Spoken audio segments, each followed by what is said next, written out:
I think there's a great question being raised about the value of higher education. We see, in fact, that ideas can't be just ideas, that knowledge can't be simply abstraction, that you have to actually learn by doing, because that's how we actually begin to see that whether this belief can become a behavior.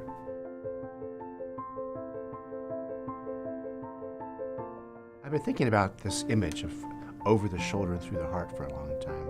Most of us know the name Frank Lloyd Wright, whether we've ever seen a house by him or not. Well, he made a name for himself and had enough success in his business to finally decide he didn't have to live in Chicago, moved to Scottsdale, Arizona, and bought a piece of property and called it Taliesin, which is a name growing out of the Arthurian legend of hundreds of years ago in England. Part of the story is that Merlin came out of all that. Of course, he was this teacher to Arthur.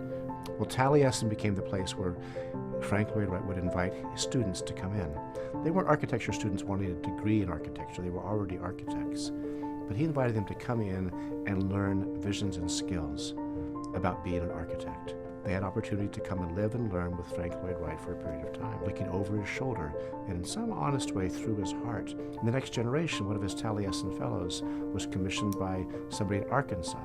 He wasn't doing Frank Lloyd Wright's work, he was doing his own work. But if you look at the thorn-crowned chapel in the woods of Arkansas, you think, I can see an echo here, differently done than Wright's work was, of course, because it had to be. But you can see a teacher and a student, a mentor and an apprentice at work in the world of architecture here. The truest, deepest learning always happens over the shoulder and through the heart.